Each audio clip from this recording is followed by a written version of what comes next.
নমস্কার, সবাই কেমন আছো? এই যে সকাল সকাল ভাবতেছি কি রান্না করা যায়, শীতের মধ্যে ভালো লাগতেছে না, কি রাঁধতে খাওয়া যায় তাই ভাবতেই যে চলে আসলাম 3-4 রকমের ভর্তা বানাই নিয়ে। ভর্তা দিয়ে ভাত খাতে যা লাগে তা কি কব। যারা খাওয়ারে স্বাদ বোঝে, কিভাবে রাঁধতে হয় তাই বোঝে, যারা খাতে বোঝে তারা ভর্তার মর্ম বোঝে। আজকে ভর্তা রাঁধতে নিয়ে চলে আইছে, দেখে নে কি দেখি দে মাইয়ে মাইয়ে তোমাদের সাথে রেডি করে তোমাদের খাতে দিই। কয়টা পেঁয়াজ ভাজে নিয়ে আইলাম আর দুজন শুকনো জ্বালা এবারে কালা কালা করে ভাজে নিয়ে আইছি, আর দিছি কয়খান কাঁচা জ্বালার কাঁচা পেঁয়াজ। এবার এই আলাদা আলাদা করে নিচ্ছি, 2 রকম ভর্তা মাখাবো তো যারটা তার আলাদা করে নিচ্ছি, না আলি আবার বেজাল জঞ্জাল বাঁধবে না। আর এই যে জলপাইয়ের তেল বানাইলাম সেদিনে যে আস্ত আস্ত, সেই তেল আর একখান জলপাই না দিলে কি হয়, তাই একখান দিয়ে দিলাম এর মধ্যে। জলপাইয়ের তেল দিয়ে ভালো করে মাখাছি, তা গরমের জলায় মাখাতে পারতেছি না।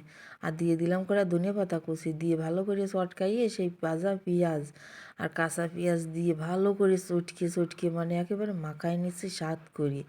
যত চটকাইয়ে কায়দা করে মাখা হবে তত সুন্দর স্বাদ হবে।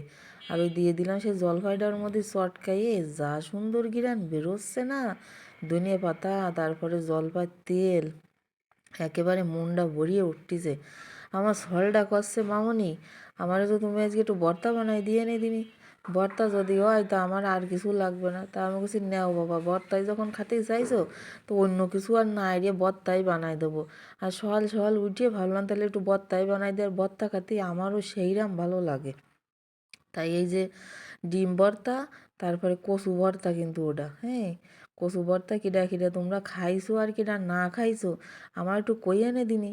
আর সকাল সকাল যদি আমার ভর্তা ভাতে খাতে ইচ্ছেই আরে, তা আমার তো আর কেউ রাঁধতে খাওয়াবে না, তা আমার উঠেই সকাল সকাল রাঁধতে হবে। তা বললাম সকাল সকাল তাহলে যে ভর্তা ভাতে দিয়েই শুরু করি, আর তোমাদের সাথে শেয়ারের আর তোমরা কিডা কিডা ভর্তা ভালো খাও আমার একটু জানাই এনে। আর ওর মধ্যে দিয়ে দিলাম একটুখানি লেবুর রস, আর কচুটা যা কায়দার তা কি কব।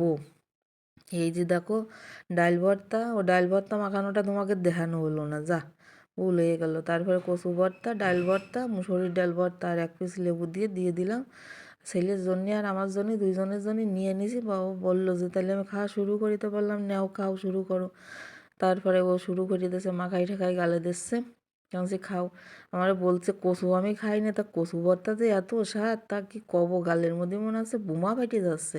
তা বলছে খাও তালি, আর বলছে সেই স্বাদ, আর বলছে যারা মাংস খাবে তারা মাংস থুয়ে এই খাবে। ভর্তা এত স্বাদ হয়েছে আমার, প্রতিদিন তুমি এরকম ভর্তা বানাই বানাই দিয়ে এনে দিনি, তা বলছে নেও রে বাবা, এ তো আমার দায়িত্ব বাড়িয়ে গেল, আবার ভর্তা বানানোর দায়িত্ব। তা খাও, আবার দেখি বানাই দিবানে। একরকম জিনিস ভালো বানালেও বিপদ, দৈনিক দৈনিক তাই বানাতে হবে, একদম সেই স্বাদ।